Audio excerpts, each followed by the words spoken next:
ان الحمد للہ نحمده ونستعینه ونستغفره ونعوذ باللہ من شرور انفسنا ومن سیئات اعمالنا من يهده اللہ فلا مضل له ومن يضلل فلا هادی له واشهد ان لا الہ الا اللہ وحدہ لا شریک له واشهد ان محمدا عبدہ ورسولہ اما بعد فان خیر الحدیث کتاب اللہ وخیر الہدی ہدی محمد صلی اللہ علیہ وآلہ وسلم وشر الامور محدثاتها وکل محدثۃ بدعہ وکل بدعۃ ضلالہ وکل ضلالۃ فی النار۔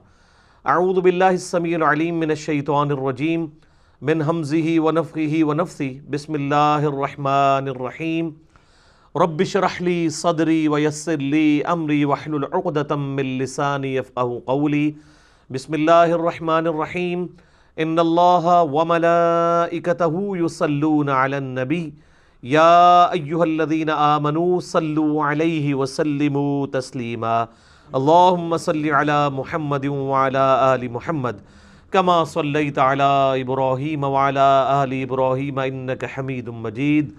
اللہم بارک علی محمد وعلی آل محمد کما بارکت علی ابراہیم وعلی آل ابراہیم انک حمید مجید۔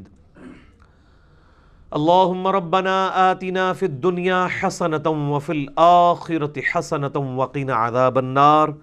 ربنا آتنا من لدنک رحمۃ وہیئ لنا من امرنا رشدا۔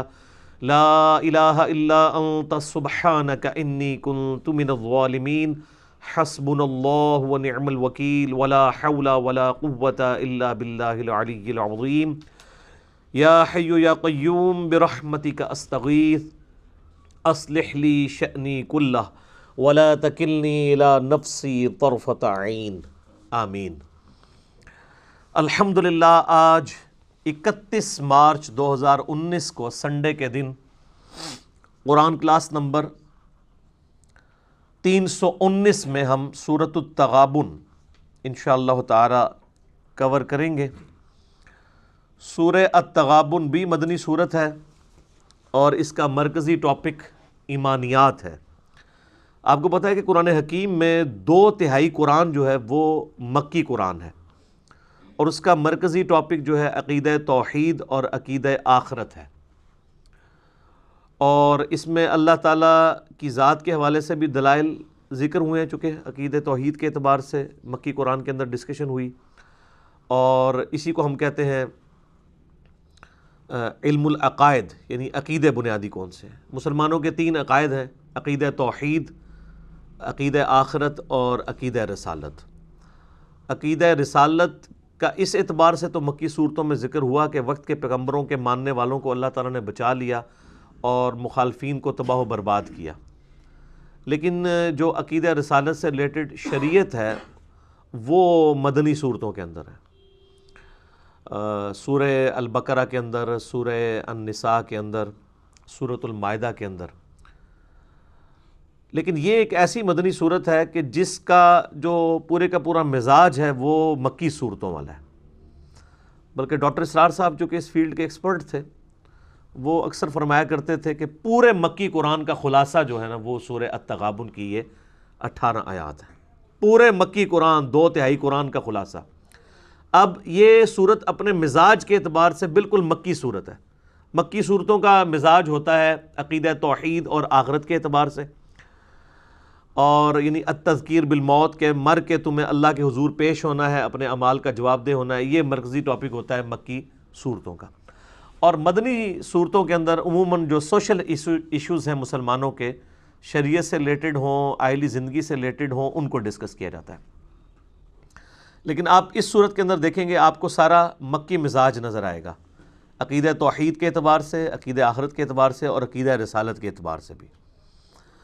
تو اگر یعنی یہ صورت یعنی ہمیں معلوم نہ ہو کہ یہ کون سی صورت ہے تو پہلے جیسچر میں یہ صورت مکی صورت نظر آتی ہے اپنے مزاج کے اعتبار سے، لیکن یہ ہے مدنی صورت ہے، اور چونکہ مدنی صورتیں قرآن پاک کو کنکلوڈ کر رہی تھی تو اللہ تعالیٰ نے سارے مکی قرآن کا خلاصہ صرف 18 آیات کے اندر بیان کر دیا، اور یہ صورت اتنی جامع ہے کہ اس کے اوپر کئی لیکچرز دیے جا سکتے ہیں۔ لیکن ہماری کوشش یہ ہوگی کہ ہم اسے آج کے ایک ہی لیکچر کے اندر کور کریں. ایک ایک آیت اپنے اندر جو ہے نا وہ آپ سمجھیں کہ ایک پورا علم کا سمندر سموئے ہوئے ہے سورۃ التغابن کی. اعوذ باللہ من الشیطان الرجیم. بسم اللہ الرحمن الرحیم. یسبح للہ ما فی السماوات وما فی الارض. اللہ ہی کی تسبیح کرتا ہے اور کرتا رہے گا. اللہ ہی کی تسبیح کرتی ہے اور کرتی رہے گی ہر وہ شے جو کہ آسمانوں میں ہے اور زمین میں. قرآن پاک میں جب آئے نا یہ بات کہ جو کچھ آسمانوں میں ہے اور زمین میں، تو اس سے مراد پوری کائنات ہوتی ہے. قرآن کا مزاج ہے کہ گفتگو کرتے ہوئے ما فی السماوات و ما فی الارض کا مطلب ہوتا ہے جو کچھ آسمانوں اور زمین میں، یعنی پوری کائنات میں ہر چیز اللہ کی تسبیح بیان کر رہی ہے اور کرتی رہے گی. کیونکہ یہاں پہ مضارع کا صیغہ استعمال ہوا ہے، اور عربی لنگوسٹک کے اندر جو مضارع کا صیغہ ہے وہ پریزنٹ ٹینس اور فیوچر ٹینس کو بیک وقت کور کرتا ہے. ایک تو اس اعتبار سے ہر چیز اللہ کی تسبیح بیان کر رہی ہے کہ ہر چیز کی جو پرفیکشن ہے وہ بتاتی ہے کہ میرا بنانے والا بڑا پرفیکٹ ہے. آپ دنیا میں کوئی بھی خوبصورت نظارہ دیکھتے ہیں نا، کوئی خوبصورت پھول دیکھیں، پہاڑ دیکھیں، سینری دیکھیں، تو بے اختیار کہتے ہیں سبحان اللہ.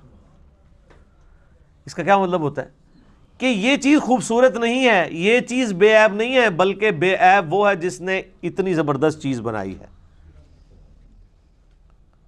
انسان اللہ تعالیٰ کی کریشن کا کلائمیکس ہے. اس کی ایک ایک چیز کے اوپر آپ تفکر کریں تو انسان جو ہے سبحان اللہ کہہ اٹھتا ہے. ابھی یہ آج کل وہ فائنل پیپرز کے بعد نا چھٹیاں ہوئی تھی، تو بچوں نے ضد کی کہ چوزے پالنے ہم نے. میں بھی خود بچپن میں پالتا رہا ہوں شوق کی وجہ سے. تو بہرخیر ہم نے ضد مانتے ہیں ان کو نا 5 چوزے لے دیے. یہ تو بھی 2-3 دن سے گرمی زیادہ ہو گئی ہے نا، ادروائز تو بڑی ٹھنڈ تھی. تو رات کے وقت ذرا ہم ان کی کیئر کرتے تھے کہ ان کے اوپر ذرا وہ چادر وغیرہ اور گرم یعنی ایک کارنر میں رکھا جائے تاکہ وہ ٹھنڈ نہ لگے ان کو. تو میں رات کے وقت یعنی یہاں درس سے فارغ ہو کے گیا نا، تو میں نے کہا ذرا میں ان کو چیک کر لوں نا چوزوں کو کہ وہ صحیح حالت میں. 5 چوزے تھے. تو میں نے جب وہ یعنی اس ڈبہ وہ جس میں رکھے ہوئے نا انہوں نے گتے کے ڈبے میں کھولا نا، تو مجھے وہ چوزہ ایک ہی چوزہ نظر آیا. تو میں نے اپنی وائف کو بلایا، میں نے کہا وہ تو 5 تھے، باقی 4 کدھر گئے؟ تو اس نے کہا نہیں 5 اس کے اندر ہے. اب میں نے اس کو رینڈملی دیکھا تھا، پھر دوبارہ کھول کے دیکھا تو وہ 5 بالکل جڑے ہوئے تھے آپس میں. میں نے اس وقت بے اختیار میری زبان سے نکلا سبحان اللہ. یعنی ان کو کس نے سکھایا؟ اور یہ وہ چوزے ہیں جو اپنی ماں کے ساتھ نہیں رہ رہے ہیں، یعنی مرغی نہیں ہے، لیکن ان کو نیچر نے، اللہ تعالیٰ نے ان کی نیچر میں یہ چیز ودیعت کر دی ہے کہ انہوں نے اپنی سردی کو دور کرنے کے لیے اکٹھے ہو کے رات کو سونا ہے. اور اس طرح ایک دوسرے کے ساتھ گندے ہوئے تھے کہ وہ دیکھنے میں آپ سمجھ لیں ایک چوزہ ہی لگ رہا تھا بڑے سائز کا. تو غور سے دیکھا تو وہ 5 تھے. میں نے کہا سبحان اللہ. اللہ تعالیٰ نے انسان کو اور باقی جتنی مخلوقات ہیں ان کو کیا کچھ سکھا دیا ہوا ہے. تو یہ ساری چیزوں کی پرفیکشن دیکھ کے انسان بے اختیار کہتا ہے سبحان اللہ. یعنی پاک ہے وہ ہستی جس نے ان ساری چیزوں کو پیدا فرمایا ہے اتنی پرفیکشن کے ساتھ کہ ان میں کوئی عیب نہیں چھوڑا. تو اس اعتبار سے کائنات کی ہر چیز اللہ کی تسبیح بیان کر رہی ہے. اور دوسرا اس اعتبار سے بھی تسبیح بیان کر رہی ہے کہ اللہ تعالیٰ نے ہر مخلوق کو ایک خاص زبان دی ہے جس کے اندر وہ اللہ کی حمد کرتی ہے. حتیٰ کہ سورۃ الرعد میں آیا کہ یہ جو الرعد عربی میں کہتے ہیں بجلی کو، یہ جو چمکتی ہے بارش سے پہلے، تو اللہ تعالیٰ فرماتا ہے یہ جو رعد ہے یہ بھی اللہ کی تسبیح بیان کرتی ہے. لیکن ظاہر ہم سمجھ نہیں سکتے. سورہ بنی اسرائیل میں ہے کہ ہر چیز اللہ کی حمد کے ساتھ اس کی تسبیح بیان کر رہی ہے، لیکن تم اس کی تسبیح کو سمجھ نہیں سکتے، سن نہیں سکتے. لیکن بعض اوقات جب وقت کا پیغمبر موجود ہوتا ہے تو اللہ تعالیٰ یہ ایکسٹراڈنری ایکسپیرینسز کروا بھی دیتا ہے. صحیح بخاری کے اندر حدیث موجود ہے کہ سیدنا عبداللہ ابن مسعود رضی اللہ تعالیٰ عنہ کہتے ہیں کہ ہم نبی صلی اللہ علیہ وآلہ وسلم کے مبارک زمانے میں آپ کی صحبت میں جب کھانا کھایا کرتے تھے تو ہم نے کئی دفعہ کھانے میں سے اللہ کی تسبیح کی آواز بھی سنی ہے. لیکن یہ جب وقت کا پیغمبر موجود ہوتا ہے اس وقت اس طرح کے ایکسپیرینسز کروائے جاتے ہیں تاکہ ان لوگوں کے ایمان کو مضبوط کیا جائے جو پیغمبر کے ساتھی ہیں، کیونکہ انہوں نے ہی پھر آگے دعوت کا کام آگے لے کے چلنا ہوتا ہے۔ تو ہر وہ چیز جو آسمانوں اور زمین میں یعنی پوری کائنات میں ہے وہ اللہ کی تسبیح کر رہی ہے اور کرتی رہے گی، اس اعتبار سے کہ اس کی پرفیکشن سے انسان اس کو کہتے ہیں زبان حال سے، یعنی اس کا حال اس بات پر گواہ ہے کہ اس کو بنانے والا بڑا پرفیکٹ ہے۔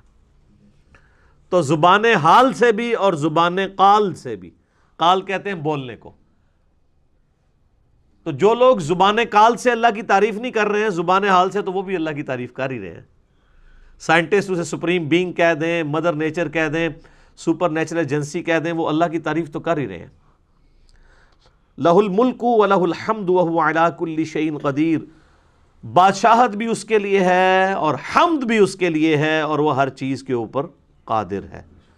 یہ اللہ تعالیٰ کے مقبول ترین کلمات میں سے ایک کلمہ ہے۔ یہ آپ کو پتہ ہے نا کہ صحیح بخاری اور مسلم کی متفق علیہ حدیث ہے کہ جو شخص روزانہ 100 دفعہ پڑھ لے لا الہ الا اللہ وحدہ لا شریک لہ لہ الملک ولہ الحمد وہو علی کل شیء قدیر، اس میں یہ الفاظ اینڈ والے یہی ہیں، تو قیامت والے دن اعمال کے اعتبار سے کوئی شخص اس سے آگے نہیں بڑھ سکتا سوائے اس شخص کے کہ جو یہ کلمات اس سے زیادہ تعداد میں پڑھ کے اللہ کے حضور پیش ہو۔ اور پھر صحیح مسلم کے اندر بھی موجود ہے کہ نبی علیہ السلام نے فرمایا کہ جو ایک دفعہ پڑھ لے اسے 4 غلام آزاد کرنے کا ثواب ہے۔ اور ابو داؤد کے اندر اور ترمذی کے اندر باقی کتابوں کے اندر ملتا ہے 10 غلام آزاد کرنے کا ثواب ہے، یہ ایک کلمات۔ اور ابو داؤد میں تو یہاں تک الفاظ ہیں جو صبح کے وقت ایک دفعہ پڑھ لے لا الہ الا اللہ وحدہ لا شریک لہ لہ الملک ولہ الحمد وہو علی کل شیء قدیر، تو شام تک وہ اللہ تعالیٰ کے قلعے میں محفوظ ہے ہر چیز کے خلاف، اور جو شام کو ایک دفعہ پڑھ لے وہ صبح تک اللہ تعالیٰ کے قلعے میں محفوظ ہے۔ بادشاہت بھی اسی کی ہے، حمد بھی اسی کے لیے، صرف بادشاہ نہیں ہے بلکہ وہ حمد کے لائق بھی ہے۔ باقی بادشاہت دنیا میں جتنی بھی ہے نا وہ اس کی بنائی ہوئی مخلوقات کے اوپر لوگ بادشاہت کر رہے ہیں نا، کریٹر تو نہیں ہے نا۔ اگر کسی کے قبضے میں ملک ہے تو وہ ملک کا کریٹر تو نہیں ہے، ملک میں رہنے والی عوام کا کریٹر تو نہیں ہے، مخلوقات کا کریٹر تو نہیں ہے، صرف رول کر رہا ہے۔ اور اللہ وہ حاکم ہے جو نہ صرف رول کر رہا ہے بلکہ کریٹر آف دا یونیورس بھی ہے، ساری مخلوقات اسی نے پیدا کی ہے۔ هو الذی خلقکم فمنکم کافر ومنکم مؤمن، وہی اللہ ہے۔ یہ کھول لیں اس کو سامنے، قرآن پاک کھول کے رکھیں، ادھر ادھر دیکھنے کی بجائے نا مصحف کے اوپر نظر رکھیں۔ وہی اللہ ہے جس نے تمہیں پیدا کیا، فمنکم کافر ومنکم مؤمن، لیکن تم میں سے کوئی کافر ہے اور کوئی مومن ہے۔ کریٹر ایک ہی ہے لیکن اسی کا حوصلہ ہے، اسی کا صبر ہے کہ اس کے ماننے والے بھی ہیں اور اس کے نہ ماننے والے بھی ہیں، حالانکہ دونوں کو اللہ نے ہی پیدا کیا ہے، لیکن اس نے دنیا میں کھلی چھٹی دے دی ہے۔ اِنَّا ہَدَيْنَاهُ السَّبِيلَ اِمَّا شَاكِرًا وَإِمَّا كَفُورًا، ہم نے ہدایت کا راستہ واضح کر دیا ہے، چاہے تو شکر گزاری کی روش اختیار کرو چاہے نہ شکری کی، لیکن پھر انجام ایک جیسا نہیں ہوگا۔ شکر گزاری کی روش والوں کا انجام اچھا ہونے والا ہے اور ناشکری کرنے والوں کا برا ہونے والا ہے۔ اور پھر ہدایت اس کائنات کی سب سے ایلیٹ چیز ہے، وہ اللہ تعالیٰ زبردستی بھی کسی کو نہیں دے گا، اس کے لیے بھی پھر اللہ کا یونیورسل ٹروتھ ہے، وَالَّذِينَ جَاهَدُوا فِينَا لَنَهْدِيَنَّهُمْ سُبُلَنَا، جو لوگ ہماری راہ میں کوشش کریں گے ان کے لیے ہم اپنی راہیں کھولیں گے۔ تو کریٹر ایک ہے لیکن مخلوق کی 2 کیٹیگریز ہیں، حالانکہ ہونا چاہیے کہ جب پیدا ایک نے کیا تو سارے اسی کے ماننے والے ہوں، لیکن اللہ تعالیٰ نے بڑا باریک نقطہ بیان کیا ہے کہ پیدا تو وہ ایک ہی کر رہا ہے۔ فَمِنْكُمْ كَافِرٌ وَمِنْكُمْ مُؤْمِنٌ، تم میں سے کوئی کافر ہوتا ہے کوئی مومن ہوتا ہے۔ وَاللَّهُ بِمَا تَعْمَلُونَ بَصِيرٌ، لیکن اللہ تعالیٰ جو کچھ تم کر رہے ہو وہ خوب دیکھ رہا ہے۔ اس کے اندر دھمکی ہے کہ یہ نہ سمجھنا کہ دنیا کی زندگی اپنی مرضی سے گزار رہے ہو تو آخرت بھی تمہاری مرضی کی ہوگی، نہیں، دیکھ رہے ہیں بنا کے کہ کون ہمارا تابع فرمان ہے اور کون ہم سے باغی ہے، ہماری نظر میں ہے سارے اعمال۔ اچھا، یہ آیت جو ہے نا سورہ التغابن کی آیت نمبر 2، یہ آیت میں نے اکثر اس حوالے سے بھی کوٹ کی ہے کہ جو سورہ لقمان کی آخری آیات میں آتا ہے نا، اللہ تعالیٰ نے 5 چیزوں کا علم اپنے ساتھ خاص کیا ہے کہ وہ علم اللہ ہی کے پاس ہے یا اللہ کے بتانے سے کسی کو پتہ چل سکتا ہے، اور ظاہر ہے وقت کے پیغمبر کو پتہ چل سکتا ہے۔ اس میں ایک چیز ہے کہ کوئی نہیں جانتا کہ ماں کے پیٹ میں کیا ہے۔ تو بعض لوگ کہتے ہیں وہ جی الٹرا ساؤنڈ کے ذریعے بتا دیا جاتا ہے۔ اللہ تعالیٰ نے ماں کے پیٹ میں کیا ہے اس سے مراد اس کے جینڈر کا ذکر نہیں کیا، یہ ترجمہ کرنے والوں نے لکھ دیا کہ کوئی نہیں جانتا کہ ماں کے پیٹ میں کیا ہے، میل ہے یا فیمیل۔ قرآن میں ایسے کوئی الفاظ نہیں ہے، قرآن بڑے پرفیکٹ الفاظ کے ساتھ گفتگو کرتا ہے۔ قرآن یہ کہتا ہے کہ کوئی نہیں جانتا کہ ماں کے پیٹ میں کیا ہے۔ ہاں اللہ بتا دے علیحدہ بات ہے، جیسے حضرت زکریا علیہ السلام کو اللہ تعالیٰ نے ان کے لیے بیٹا یحییٰ کی بشارت دی، پہلے ہی بتا دیا کہ تجھے اس بوڑھی عمر میں بھی ایک لڑکا ملے گا۔ اس طرح کی پروفیسی وقت کے پیغمبر کو تو اللہ تعالیٰ بتا دیتا ہے وحی کے ذریعے، لیکن کوئی اور شخص دعویٰ نہیں کر سکتا کہ یہ بتا سکتا ہے۔ باقی جو فزیکل نالج ہے نا جی، اس کا تعلق علم الغیب کے ساتھ نہیں ہے۔ علم الغیب وہ علم ہوتا ہے جو حواس خمسہ اور انسٹرومنٹس کے بغیر حاصل کیا جائے، وہ علم الغیب ہوتا ہے۔ اور ایک دفعہ لگانے سے جو تکا ہو جائے وہ نہیں، ہمیشہ تکا لگانے سے تو آپ کی کوئی وہ کبھی کوئی گینڈا، کوئی ہتنی اور کوئی جناب شیر بھی کہہ دیتا ہے کہ اس دفعہ جو ہے وہ انڈیا کی ٹیم جیتے گی، اس دفعہ پاکستان کی جیتے گی۔ آدھے جانور غلط نکلتے ہیں، آدھے صحیح نکلتے ہیں، یہ نہیں تکے نہیں۔ 100 پریڈکشن کریں 100 کی 100 صحیح نکلے، ایسے تو پاسبل نہیں ہوتا نا۔ وہ تو ہم بھی کبھی لوڈو کھیلتے ہوئے جی اے ہن 6 آئی تو آ ہی جاتا ہے، تو علم غیب تو نہیں ہو گیا نا۔ مزہ تو تب ہے جب 100 دفعہ پھینکا جائے اور 100 دفعہ بندہ کہے جی اے 6 ہی، تو لے کے آئے کچھ ہے، پروبیبلٹی اسے کہتے ہیں نا، ٹھیک ہے نا۔ تو پروبیبلٹی تو پھر آپ کو پتہ ہے کہ یہ ناممکنات میں سے ہے کہ 100 دفعہ کوئی پھینکے اور 100 دفعہ ہی آ جائے، اس کی پروبیبلٹی جو ہے وہ یعنی کروڑوں میں ایک ہو سکتی ہے، وہ بھی بڑی مشکل سے۔ تو یہ جو اللہ تعالیٰ نے وہاں پہ فرمایا نا کوئی نہیں جانتا کہ ماں کے پیٹ میں کیا ہے، مراد یہ کہ کوئی نہیں جانتا کہ وہ سعید ہوگا یا شقی ہوگا، یعنی وہ خوش بخت ہوگا یا بدبخت ہوگا، وہ پیدا ہونے کے بعد کافر ہوگا یا مومن ہوگا، کیونکہ ہو سکتا ہے پیدا کافر ہوا ہے بعد میں ایمان پہ آ جائے، ہو سکتا ہے پیدا مومن ہوا ہے بعد میں کفر اختیار کر لے۔ یعنی مرتے دم تک کوئی شخص کسی کے بارے میں یہ پریڈکٹ نہیں کر سکتا کہ وہ شقی ہوگا یا سعید ہوگا۔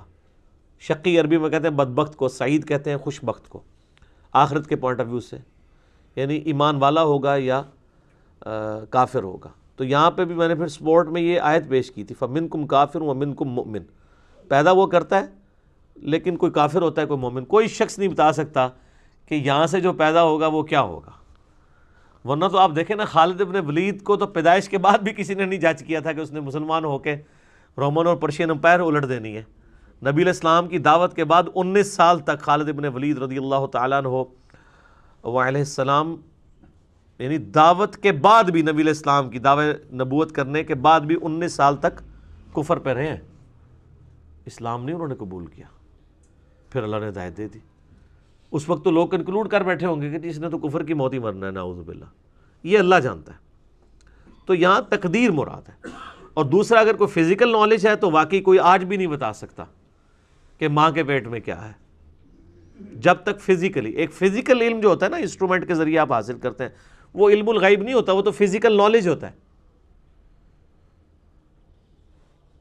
بغیر دیکھے بغیر چھوئے ایک بندہ پریڈکٹ کر دے اور جتنی دفعہ کرے وہ صحیح کرے، وہ علم الغیب ہوگا، تو وہ تو کوئی نہیں کر سکتا۔ انسٹرومنٹ سے تو آپ فزیکل نالج حاصل کرتے ہیں، اور فزیکل لاز ظاہر ہے کہ وہ تو بالکل آپ کو صحیح رزلٹ دیں گے نا۔ آپ کو پتہ ہے کہ آج بھی ایسے انسٹرومنٹس اسلام آباد میں تو چونکہ پانی کا مسئلہ اویلیبل ہے کہ وہ انسٹرومنٹس آپ زمین میں 2 فٹ گڑھا کھودنے کے بعد وہ انسٹرومنٹ رکھیں، اس میں سے ریز نکلتی ہیں، وہ زمین میں جا کے ریباؤنڈ ہوتی ہیں، اس سے وہ بتا دیتے ہیں کہ یہاں پہ واٹر ٹیبل جو ہے وہ 150 فٹ پہ، یہاں پہ 200 فٹ پہ، یہاں پہ 300 فٹ پہ ہے، اور یہاں پہ 500 فٹ پہ بھی نہیں ہے۔ تو وہ فزیکل نالج ہے نا، کہ آپ نے فزیکلی آبزرو کیا ہے۔ یہ تو نہیں ہے کہ ایک بندے نے آنکھیں بند کیا اور کہا جی ادھر جو ہے تیل کا کنواں کھود لیں، ادھر پانی کا کنواں کھود لیں، اس طرح تو نہیں ہوتا نا۔ آپ دیکھ لیں ڈرلنگ مشین لگی ہوتی ہیں، وہ اسیسمنٹس کرتے ہیں کتنے کنویں کھودنے کے بعد، یعنی ایوریج 500-600 کنویں کھودتے ہیں تو شاید ایک کنواں نکلے، شاید ایک بھی نہ نکلے۔ تو اسی لیے تو ان کمپنیوں کو ٹھیکے دینے پڑتے ہیں، بڑا مہنگا کام ہے۔ تو اللہ یہ جس نے پیدا کیا، تم میں سے کوئی کافر ہوتا ہے کوئی مومن ہوتا ہے، واللہ بما تعملون بصیر، اللہ تعالیٰ تمہارے اعمال کو دیکھ رہا ہے۔ خلق السماوات والارض بالحق، دیکھو اس نے آسمانوں اور زمین کو پرپز فل پیدا کیا ہے، بغیر مقصد کے کوئی چیز پیدا نہیں ہوئی ہے، ہر چیز ایک مقصد کے لیے پیدا ہوئی ہے۔ تو اس کائنات کی ہر چیز اگر مقصد کے لیے پیدا ہوئی ہے تو اس کائنات میں اللہ کی کریشن کا کلائمیکس اور بلندی کون ہے؟ انسان۔ تو انسان تو سب سے زیادہ پرپسفل مخلوق ہے، تو وہی ذکر آ گیا وَصَوَّرَكُمْ فَأَحْسَنَ صُوَرَكُمْ، اسی نے تمہاری صورتیں بنائی ہیں اور کیا ہی خوبصورت صورتیں بنائی ہیں، وَإِلَيْهِ الْمَصِيرُ، اور بنا کے چھوڑ نہیں دی، تم نے مر کے اسی کے پاس آنا ہے۔ آپ دیکھ، میں نے کہا تھا پورے قرآن کا خلاصہ اس کے اندر بیان ہو رہا ہے، ایک ایک آیت کے اندر قیامت مضمر ہے۔ پوری کائنات پیدا کی اس نے، اور اس کائنات کا کلائمیکس انسان پیدا کیا، اس کو خوبصورت شکل میں پیدا کیا، لیکن مر کے اللہ کے پاس آنا ہے۔ بڑے بڑی خوبصورت لوگوں کی خوبصورتی جو ہے وہ مٹی میں مل جانی ہے، اصل میں تو خوبصورتی اس کی ہے نا جو آخرت میں کامیاب ہو گیا۔ دنیا میں اچھی شکل یا اچھا عہدہ یا اچھا سٹیٹس کسی کی آخرت کو تو ڈیفائن نہیں کر دے گا نا، اربوں سال کی ہمیشہ کی زندگی کو، نہ ختم ہونے والی کو۔ تو مر کے تمہیں اسی کی طرف لوٹ کر جانا ہے۔ آپ دیکھیں اللہ تعالیٰ نے یہ جو صورت کا ذکر کیا ہے کہ صورت کیا خوبصورت صورت بنائی ہے، یہ اللہ ہی کا کمال ہے کہ ہر شخص کے چہرے کے اوپر ایک ناک رکھا ہے، دو آنکھیں رکھی ہیں، دو ہونٹ رکھے ہیں، دو کان رکھے ہیں، اور اللہ کے سانچے سے بن بن کے لوگ نکل رہے ہیں، اور ہر بندے کی شکل دوسرے سے مختلف ہے۔ میتھمیٹکس ہی فیل ہو جاتی ہے، یعنی پرابیبلٹی 2n ہوتی ہے نا، یعنی اگر 5 چیزیں ہوں تو 2^5، 2 multiplied by 2 multiplied by 2 multiplied by 2، یعنی اس طرح آپ اس کو 5 تک لے کے جائیں تو یہ ٹوٹل پاسبلٹیز ہوں گی۔ لیکن اللہ تعالیٰ نے تو اربوں پاسبلٹیز بنا دی ہوئی ہیں، لوگوں کی شکلوں میں کتنا فرق رکھ دیا۔ اور یہ تو آپ کو شکل دیکھنے میں فرق نظر آ رہا ہے نا، ایون آپ کو جو ٹوئنز بھی نظر آ رہے ہوتے ہیں نا ہم شکل، اگر آپ ان کا یعنی ان کے جسم کا تھرمل ماڈل ڈرا کریں تو زمین اسمان کا فرق ہے بہت زیادہ۔ آپ یہ یعنی انگوٹھے یا انگلیوں کے فنگر پرنٹس کے نشانات ایک بندے کے دوسرے سے میچ نہیں کرتے، لاکھوں لوگوں کے لے میچ نہیں کرتے۔ اب تو اس سے بھی آگے بات چلی گئی ہے، وہ آنکھ کو دیکھتے ہیں، کیمرے کو آگے آنکھ رکھتے ہیں، تو ایک بندے کی آنکھ، دنیا میں آپ دیکھیں 7-8 ارب انسان موجود ہیں، کسی کی آنکھ کا نقشہ دوسرے سے میچ نہیں کرتا، تو سبحان اللہ ہی کہیں گے نا۔ تو یہ جتنے انسان ہیں ان کو ان کے ماں باپ نے تو پیدا نہیں کیا، ماں باپ کو تو پتہ ہی نہیں تھا کہ کیا ہونا ہے، اللہ نے پیدا کیا۔ یعلم ما فی السماوات والارض، وہ جانتا ہے جو کچھ آسمانوں میں ہے اور جو کچھ زمین میں۔ وَيَعْلَمُ مَا تُسِرُّونَ وَمَا تُعْلِنُونَ، اور وہ ہر چیز جانتا ہے جو تم نے چھپائی ہوئی ہے یا ظاہر کی ہوئی ہے۔ وَاللَّهُ عَلِيمٌ بِذَاتِ الصُّدُورِ، اور اللہ کا علم تو اتنا کامل ہے کہ وہ سینے میں چھپے ہوئے رازوں کو بھی جانتا ہے۔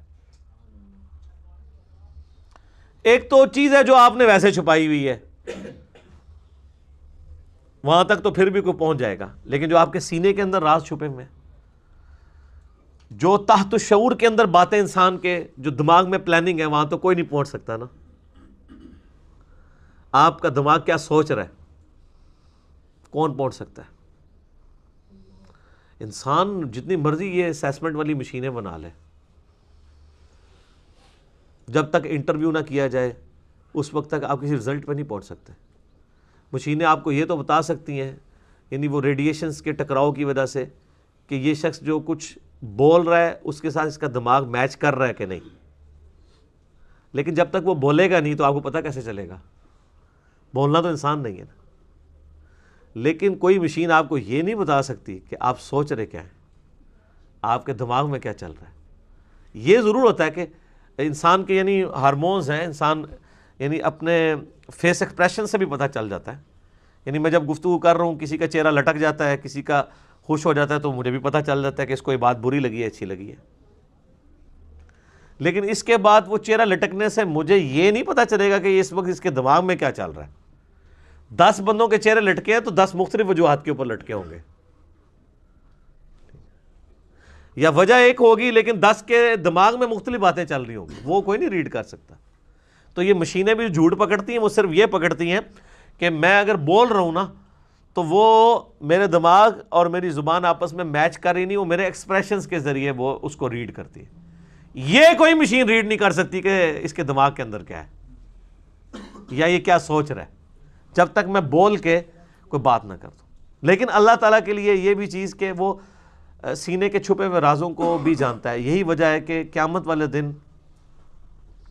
صحیح مسلم میں ڈیٹیل حدیث ہے کہ اللہ تعالیٰ کی بارگاہ میں ایک شہید پیدا کیا یعنی پیش کیا جائے گا، دوبارہ سے اس کی یعنی پیدائش ہوگی، یعنی زندہ ہو کے، ایک سخی اور ایک قرآن کا قاری۔ اللہ تعالیٰ ایک ایک کو اس کی نعمتیں گنوائے گا، ابھی میں نے تیرے ساتھ یہ نیکی کی، تو نے میرے لیے کیا کیا؟ تو شہید کہے گا یا اللہ کیا کرتا، جان دی تھی نا، دے دی تیری راہ میں۔ اللہ فرمائے گا تو نے جان اس لیے نہیں دی ہے، تو نے تو اس لیے دی تھی کہ لوگ تجھے بہادر کہیں، اور دنیا میں تجھے بہادر کہا گیا، میرے ہاں تیرے لیے اب کوئی اجر نہیں، تو نے دنیا کے لیے کیا تھا۔ اوندے منہ دوزخ میں۔ پھر سخی بلایا جائے گا، یہ صحیح مسلم میں ڈیٹیل حدیث موجود ہے۔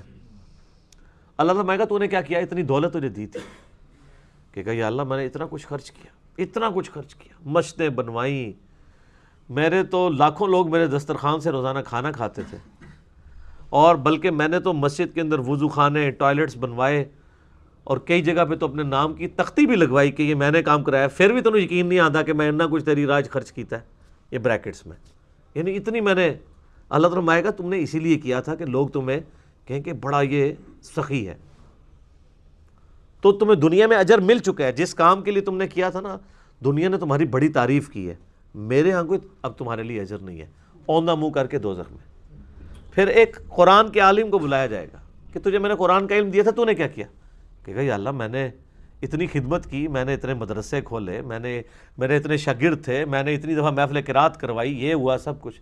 اللہ تعالیٰ فرمائے گا یہ سب کچھ تو نے اس لیے کیا کہ تاکہ لوگ تجھے کہیں بہت بڑا تو قاری ہے، تو بہت بڑا عالم ہے، تو بہت بڑا علامہ ہے، میرے لیے تو نے کچھ نہیں کیا۔ تو چونکہ تو نے دنیا کے لیے کیا ہے تو دنیا نے تیری تعریف بھی تو کی ہے نا، یعنی 6-7 لائنوں کی دمیں تیرے جب اشتہار چھپتے تھے اس میں لکھی ہوتی تھی نا، یادگار اسلاف، حجت الاسلام، مفسر قرآن، یہ اتنی جو دمیں اور یہ اتنے جو تمغے تھے تیرے لیے دنیا کی زندگی کے اندر، وہ اسی لیے تھے نا کہ تجھے اجر مل جائے۔ میرے پاس کچھ نہیں ہے، تینوں کو اوندا منہ کر کے دوزخ میں ڈال دیا جائے گا۔ اچھا اب آپ یہ دیکھیں کہ یہ جو اس کے نامہ اعمال میں اتنی نیکیاں ہیں، فرشتوں نے تو لکھی ہوئی ہیں نا، اس کا مطلب ہے فرشتے بھی علم الغیب نہیں رکھتے۔ فرشتے صرف آپ کی داڑھی پگڑیوں سے جس طرح ہم دھوکہ کھا رہے ہوتے ہیں نا، فرشتے بھی دھوکہ کھا رہے ہوتے ہیں۔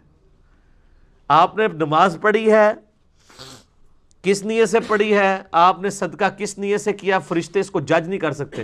وہ تو لکھیں گے کہ جی جناب فلاں حضرت صاحب نے مسجد میں ٹوٹیاں لگوائی ہیں اور ایک ٹوٹی کا اتنا ثواب ملٹی پلائی اتنا، لیکن اللہ تعالیٰ کہے گا ملٹی پلائڈ بائی 0، اینڈ رزلٹ 0۔ تو اس سے یہ بات پتہ چلی کہ یہ جو نامہ اعمال لکھنے والے فرشتے بھی ہیں نا، یہ بھی صرف ایک ٹوٹل پورا ہی ہے، اصل ریکارڈ وہ ہے جو اللہ تعالیٰ کے اپنے علم میں ہے۔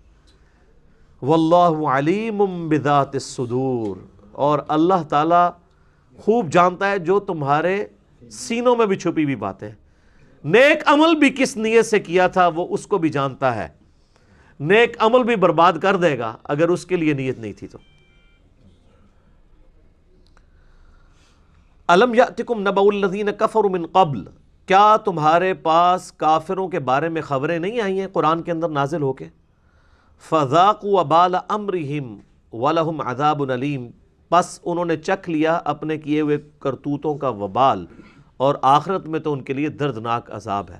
اب یہ مدنی صورت ہے، اس کے پیچھے 2/3 قرآن موجود ہے، جس میں سورہ ہود موجود ہے، سورۃ الاعراف موجود ہے، جس کے اندر بڑی ڈیٹیل کے ساتھ انباء الرسل آئی ہیں، یعنی اگلے نبیوں کے واقعات آئے ہیں، ان کی قوموں نے ان نبیوں کے ساتھ کیا سلوک کیا اور اینڈ رزلٹ کیا نکلا، نبیوں کے ماننے والے بچا لیے گئے اور مخالفین کو اللہ تعالیٰ نے برباد کر دیا، چاہے قوم نوح ہو، قوم لوط ہو، قوم جو ہے وہ فرعون ہو، اسی طریقے سے قوم سمود ہو، قوم عاد ہو، وقت کے پیغمبروں کو، صالح علیہ السلام کو، ہود علیہ السلام کو اللہ نے بچا لیا، نوح علیہ السلام کو، موسیٰ علیہ السلام کو، اور مخالفین کو تباہ و برباد کر دیا۔ تو کیا تمہارے پاس ان سب کی خبریں نہیں آئی ہیں؟ تو دنیا میں تو خبریں آ چکی ہیں، ابھی آخرت کا عذاب ان کے لیے باقی ہے۔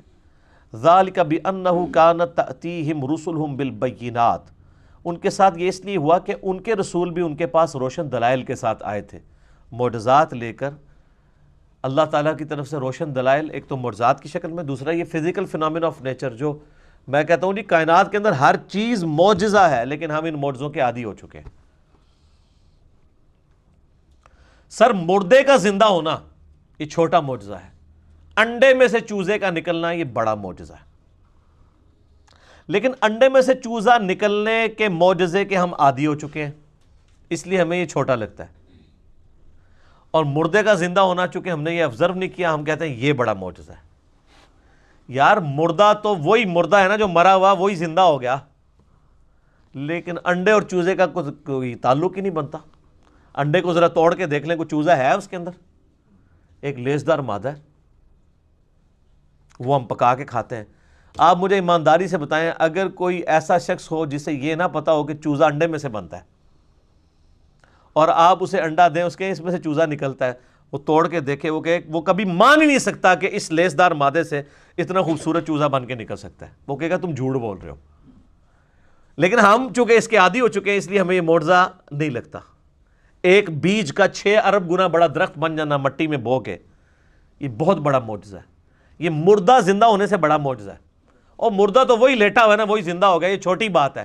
لیکن آپ اتنا سا بیج بوئیں اور وہ 6 ارب گنا بڑا درخت بن جائے، اور پھر اس کے ساتھ فروٹ لگے، اس کے ساتھ پھول لگیں، پتے لگیں، پھر اس کی خوراک کا سسٹم ہو، ایک بیج کے اندر اتنا ڈیٹا موجود ہو کہ اس درخت کے اندر جتنی چیزیں ہیں وہ اس بیج کے ہارڈ ڈسک میں سیف ہوں، مجھے بتائیں یہ بڑا معجزہ ہے یا مردے کا زندہ ہونا بڑا معجزہ ہے؟ بیج، انڈا، اور سر ایک انڈا تو ہے نہیں ہے، اربوں انڈے روزانہ، مرغیوں کے چوزے، کووں کے چوزے، کبوتروں کے چوزے، بطخوں کے چوزے، چیلوں کے چوزے نکل رہے ہیں، اربوں۔ جناب ایسی میس پروڈکشن ہو رہی ہے کہ آپ امیجن ہی نہیں کر سکتے۔ اور اگر کوئی شخص کہ یہ خود بخود ہو رہا ہے، تو سر خود بخود کیسے ہو سکتا ہے؟ جو کام کرنے سے نہیں ہو سکتا وہ خود بخود کیسے ہو سکتا ہے؟ اگر آپ سمجھتے ہیں خود بخود ہو سکتا ہے تو لیں انڈا، اس میں سے چوزہ نکال کے بتائیں۔ ابھی تو ہم آپ کو یہ کہہ ہی نہیں رہے ہیں کہ آپ انڈا بنائیں، ہونا تو چاہیے ہم کہیں انڈا بنائیں اور اس میں سے چوزہ نکالیں، نہ، یہ تو سوچ بھی نہیں سکتا کوئی۔ اللہ کے بنائے ہوئے چوزے کو اگر ہم، یعنی اللہ کے بنائے ہوئے اس انڈے کو توڑ دیں اور اس کو ایک عام انوائرمنٹ کے اندر لے آئیں، کنٹرول انوائرمنٹ نہیں، عام انوائرمنٹ، اس میں سے بنا کے بتائیں۔ اللہ تعالیٰ بنا رہا ہے جناب۔ تو روشن دلائل پیغمبر لے کے آئے، تو پھر ہمیشہ کافروں کی روش کیا ہوئی؟ فَقَالُوا أَبَشَرٌ يَهْدُونَنَا، کیا انسان ہمیں ہدایت دیں گے؟ فَكَفَرُوا، تو انہوں نے کفر کر دیا، وَتَوَلَّوْا، اور منہ پھیر لیا، وَاسْتَغْنَى اللَّهُ، تو اللہ بھی بے نیاز ہے، پھر دفع ہوتے ہیں تو دفع ہو جائیں۔ وَاللَّهُ غَنِيٌّ حَمِيدٌ، اللہ تعالیٰ بے نیاز ہے اور الحمید ہے، اپنی ذات میں خود ستودہ صفات ہے، اللہ کی کوئی تعریف کرے یا نہ کرے اس کو ضرورت ہی نہیں ہے، وہ اپنی ذات میں خود ستودہ صفات ہے، وہ محتاج نہیں کسی کی تعریف کا۔ یہ بڑی امپورٹنٹ آیت ہے کہ کافروں نے اس بنیاد پہ پیغمبروں کا انکار کیا کہ انسان ہمیں ہدایت دیں گے۔ سورۃ الانعام میں، باقی صورتوں میں، سورہ بنی اسرائیل کے اندر ڈیٹیل کے ساتھ آتا ہے، یعنی کافر کہتے تھے کہ فرشتہ کوئی نازل ہونا آسمان سے، وہ ہمیں بتائے۔ پھر اللہ تعالیٰ نے سورہ بنی اسرائیل میں فرمایا کہ اگر زمین کے اوپر فرشتے آباد ہوتے تو اللہ تعالیٰ فرشتوں میں کوئی پیغمبر بناتا۔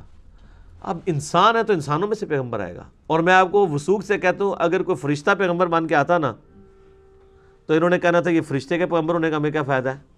اس کو کیا پتا کہ جب غم ہوتا ہے تو آنکھوں میں آنسو کیا آتے ہیں، جب بھوک لگی ہوئی ہو تو انسان اپنا دین کیوں چھوڑ دیتا ہے، اس کو تو بھوک بھی نہیں لگتی۔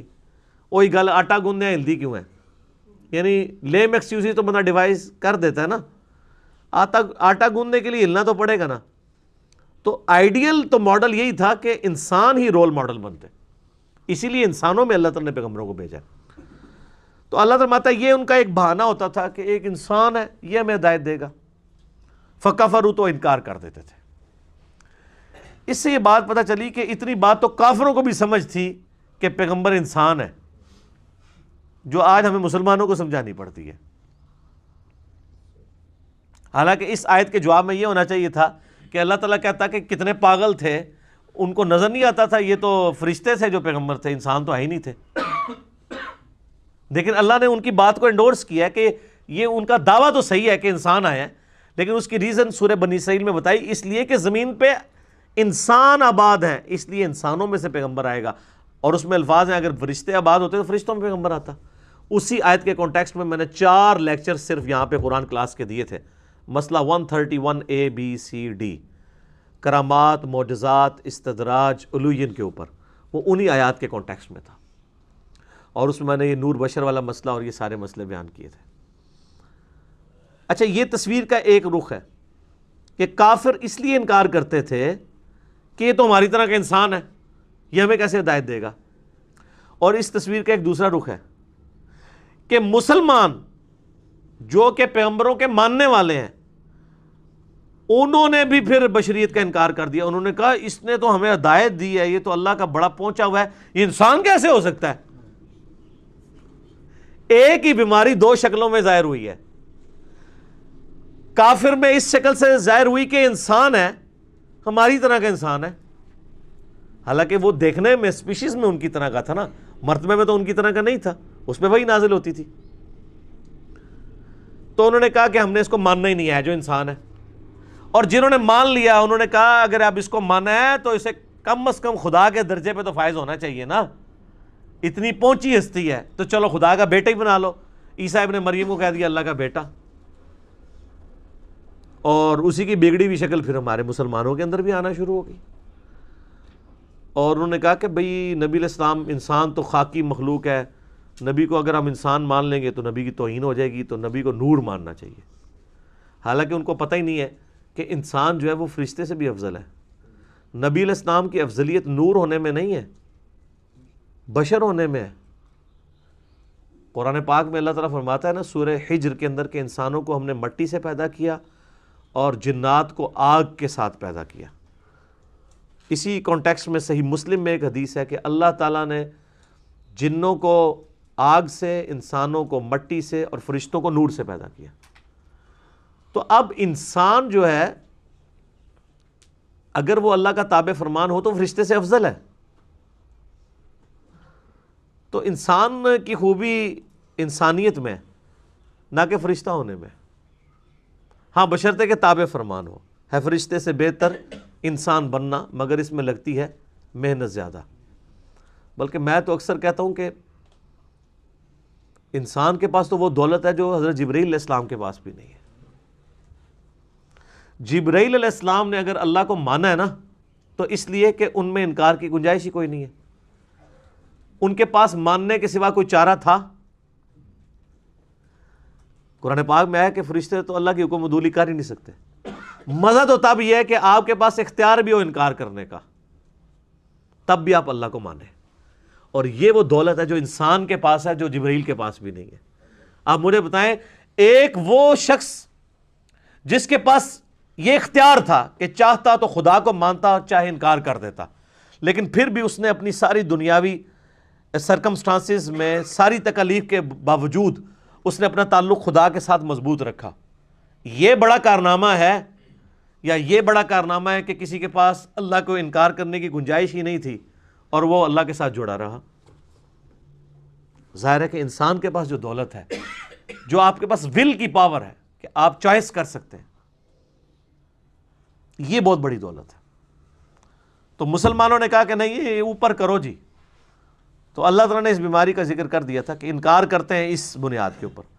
تو اس سے یہ بات پتہ چلی کہ کافروں نے پیغمبروں کا انکار کیا ان کی بشریت کی وجہ سے، اور مسلمانوں نے پیغمبروں کی بشریت کا انکار کیا ان کے پیغمبر ہونے کی وجہ سے۔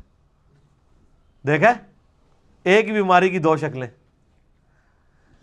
اچھا، آدھی بات کافروں کی صحیح تھی، آدھی بات مسلمانوں کی صحیح۔ کافروں کی آدھی بات صحیح تھی کہ واقعی انسان ہی ہے، اور اللہ نے اس کو کہا کہ بھئی انسان اس لیے ہے کہ تم بھی انسان ہو نا، تو انسانوں کے لیے انسان رول ماڈل ہوں گے۔ مسلمانوں کی بھی آدھی بات صحیح ہے کہ انہوں نے ان کو پیغمبر مانا، لیکن آدھی بات پھر مسلمانوں میں غلط آ گئی کہ یہ پیغمبر ہے تو اب اس کو کم از کم خدا کے درجے تک تو کم از کم لے کے جاؤ، یا اس سے تھوڑا نیچے ہی رکھو، بس اتنا فرق کر دو کہ اللہ کا ذاتی ہے، اس کا عطائی ہے، وہ خالق ہے، یہ مخلوق ہے۔ باقی تو وہ جو احمد بریلوی صاحب کا بھی شعر ہے نا، نہیں محبوب و محب میں تیرا میرا، وہ کہتے ہیں بھائی محبوب اور محب کا معاملہ ہے، اس میں تیرا میرا کوئی نہیں، جو کچھ اللہ کا ہے اسی کا مالک نبی علیہ السلام بھی ہے۔ تو یہ پھر یعنی غلو کیا۔ اور صحیح بخاری میں کتاب الانبیاء چیپٹر میں حدیث موجود ہے، نبی علیہ السلام نے فرمایا دیکھنا میری شان کو اس طرح بلند نہ کرنا جس طرح نصارہ یعنی عیسائیوں نے اپنے وقت کے پیغمبر عیسیٰ علیہ السلام کو شان میں بڑھا دیا تھا۔ میں اللہ کا بندہ اور اس کا رسول ہوں، مجھے اللہ کا بندہ اور اس کا رسول ہی کہنا۔ زعم الذین کفروا ان لن یبعثوا، کافر یہ گمان کرتے ہیں، ان کو خام خواہ کا یہ زوم ہو گیا ہے کہ وہ مرنے کے بعد زندہ نہیں ہوں گے۔ قل بلا وربی لتبعثن ثم لتنبؤن بما عملتم، اے نبی فرما دیجئے کیوں نہیں، مجھے میرے رب کی قسم تم ضرور زندہ کیے جاؤ گے، پھر ضرور بالضرور تمہیں آگاہ کیا جائے گا جو کچھ تم نے دنیا میں اعمال کیے تھے۔ وَذَلِكَ عَلَى اللَّهِ يَسِيرٌ، اور اللہ کے لیے بہت آسان ہے۔ 3 قسمیں ہیں، بلا کیوں نہیں، وَرَبِّي، اور مجھے قسم ہے اپنے رب کی، لَتُبْعَثُنَّ، ضرور بالضرور تمہیں مرنے کے بعد اٹھایا جائے گا، ثُمَّ لَتُنَبَّؤُنَّ، پھر تمہیں ضرور اللہ تعالیٰ خبر دے دے گا، بما عملتم، جو کچھ تم نے دنیا میں اعمال کیے تھے۔ اور اللہ کے لیے کوئی مشکل کام نہیں ہے زندہ کرنا۔ یہ یعنی عقیدہ آخرت کا ذکر ہو گیا، پہلے عقیدہ توحید چل رہا تھا، اب عقیدہ آخرت۔ فآمنوا باللہ ورسولہ، پس ایمان لاؤ اللہ پر اور اس کے رسول پر، والنور الذی انزلنا، اور اس نور پر بھی ایمان لاؤ جو ان کے ساتھ نازل ہوا، یعنی قرآن۔ تو اہل ایمان کی روش یہ ہوگی کہ اللہ پر، رسول پر اور قرآن کے اوپر ایمان لے کے آئیں گے۔ واللہ بما تعملون خبیر، اور اللہ تعالیٰ کو تمہارے اعمال کی خبر ہے۔ پھر اس کے اندر دھمکی آ گئی ہے کہ یہ جو کچھ تم کر رہے ہو نا اللہ تعالیٰ کے علم میں ہے، بھاگ کے کہیں نہیں جا سکتے۔ یوم یجمعکم لیوم الجمع ذالک یوم التغابن، جس دن وہ تمہیں اکٹھا کر لے گا مرنے کے بعد دوبارہ میدان محشر میں، ذالک یوم التغابن، وہ ہوگا ہار اور جیت کے فیصلے کا دن۔ اسی لفظ کے اوپر اس صورت کا نام ہے التغابن۔ التغابن کا معنی بڑا الارمنگ ہے۔ التغابن کہتے ہیں جیت اور ہار کے فیصلے کا دن، یوم التغابن، یعنی دنیا میں کوئی جیت گیا تو یہ کوئی جیت نہیں ہے۔ اب اللہ تعالیٰ بتا رہا ہے کہ جیت اور ہار کے فیصلے کا دن دنیا میں تو ڈیسائیڈ ہی نہیں ہونا۔ یہاں کوئی الیکشن جیت کے پرائم منسٹر بن گیا یا کوئی چیف جسٹس بن گیا یا آرمی چیف بن گیا، کوئی فرق نہیں۔ مرنے کے بعد اس نے بھی 6 فٹ کی قبر میں جانا ہے، اس نے بھی 6 فٹ کی قبر میں جانا ہے، اس کو بھی اتنا ہی کفن پہنایا جانا ہے، اس کو بھی اتنا ہی کفن پہنایا جانا ہے۔ ہاں باہر سے شاید کوئی دنیاوی سٹیٹس والے کی قبر خوبصورت ہو جائے، اندر کوئی خوبصورت نہیں کر سکتا۔ باہر سے کسی کی قبر گمنام ہو، اندر جنت کے باغوں میں سے ایک باغ ہو، جو صحیح مسلم میں حدیث ہے کہ جنتی کو جب دفن کیا جاتا ہے تو 70 گز دائیں بائیں آگے پیچھے اس کی قبر کھول دی جاتی ہے، جنتی کفن اسے پہنا دیا جاتا ہے۔ تو اس کے اوپر تو نہیں بیٹھا۔ میں اکثر جب قبرستان میں جاتا ہوں نا تو میں وہاں پہ جو نیم پلیٹس لگی ہوئی ہوتی ہیں نا، اسلام آباد میں تو آپ جائیں تو بہت زیادہ ہی عبرت ہوتی ہے، کیونکہ وہ بڑے بڑے سٹیٹس لکھے ہوئے ہوتے ہیں ان کے کہ جی یہ فلاں جگہ جج رہا، یہ پوری ہسٹری لکھی ہوتی ہے، کسی کی لکھی ہوتی ہے یہ فوج میں اس مرتبے پہ تھا، یہ پولیٹیشین تھا، یہ بہت بڑا انڈسٹریلسٹ تھا، یہ تھا وہ تھا۔ اینڈ رزلٹ یہ ہے کہ وہ اس ایک قبر کے اندر ہے، اس قبر کے اوپر بڑی خوبصورت ماربل بھی لگا لی ہے، کئی لوگوں نے تو قبر کے اوپر 40-50 ہزار کا خرچہ کیا ہوا ہے، سٹیل کی نیم پلیٹس لگائی ہوئی ہیں اور ماربل مہنگے والا لگایا ہوا ہے، اور وہ بڑی مہنگی کورین گھاس اگائی ہوئی ہے، ٹھیک ہے، اور اوپر بعض لوگوں نے اس کے اوپر وہ اس کو بڑا چھت بھی دی ہوئی ہے، ٹھیک ہے، اور ساتھ پاس بیٹھنے کے لیے خوبصورت سیٹیں بھی بنائی ہوئی ہیں کہ ادھر بیٹھ کے وہ قرآن پڑھے گا۔ سر پوری دنیا باہر بیٹھ کے قرآن پڑھ لے، قبر کے اندر کے حالات کو نہیں چینج کر سکتی۔ وہ محل جو ساتھ لے گئے وہی ہے۔ بخاری مسلم دونوں میں حدیث ہے، نبی علیہ السلام نے فرمایا کہ انسان کے 3 دوست ہیں، ایک ہی ساتھ جاتا ہے، 2 باہر ہی رہ جاتے ہیں، اس کے رشتہ دار اور مال یہ قبر سے باہر رہ جاتے ہیں، اور اس کے اعمال قبر میں ساتھ جاتے ہیں۔ یار اس لیول سے زیادہ انسان کو سمجھایا جا سکتا ہے کہ تمہارے اصل دوست کون سے ہیں؟ تمہارے اعمال۔ اسی لیے صحیح بخاری میں آتا ہے کہ میت جو ہے نا وہ چارپائی کے اوپر کلام کرتی ہے، صحیح بخاری میں حدیث ہے۔ عذاب قبر اور مرنے کے بعد کیا کچھ ہونا ہے، اس پہ میرا مسئلہ نمبر 117A اور 117B، 117A اور 117B ہے۔ اس میں نے 10 آیات قرآن پاک سے کور کی تھی عذاب قبر اور آخرت کے حوالے سے، اور 17 صحیح الاسناد احادیث اکثر بخاری مسلم سے۔ اس میں میں نے بیان کیا تھا کہ صحیح بخاری میں حدیث ہے کہ مردے کو جب چارپائی پہ رکھتے ہیں نا تو وہ میت کلام کرتی ہے، لیکن جنوں اور انسانوں کے علاوہ ہر مخلوق اس کو سنتی ہے۔ جن اور انسان سن لینا تو پھر تو امتحان ہی ختم ہو جائے۔ امتحان تو ہے ان الذین یخشون ربہم بالغیب لہم مغفرۃ واجر کبیر، جو بغیر دیکھے اپنے رب سے ڈرتا ہے اس کے لیے مغفرت ہے۔ اور میت کیا کلام کرتی ہے؟ اگر وہ نیک میت ہے تو کہتی ہے مجھے جلدی جلدی لے چلو میری قبر کی طرف، اس کو تو پتا ہے میرے لیے تو جنت انتظار کر رہی ہے۔ نیک بندے کے لیے موت جو ہے نا یہ جنت کا ٹکٹ ہے، اور بدکار کے لیے، بدکار میت بخاری کے الفاظ ہیں، وہ کہتی ہے کہ مجھے، وہ چیختی ہے کہ مجھے کہاں لے کے جا رہے ہو۔ لیکن کوئی نہیں، نہ باپ نہ بیٹا نہ کوئی رشتہ دار اس کو دفنانے سے نہیں روکے گا، اور نہ بھی دفنائے، باہر بھی رکھ کے دیکھ لیں۔ اللہ تعالیٰ تو اس چیز کے اوپر یعنی محتاج تو نہیں ہے کہ کسی کو قبر میں رکھیں گے تو عذاب قبر ہوگا۔ سر آپ قبر کھود کے بھی دیکھ لیں، نہ آپ کو جنت نظر آئے گی نہ دوزخ۔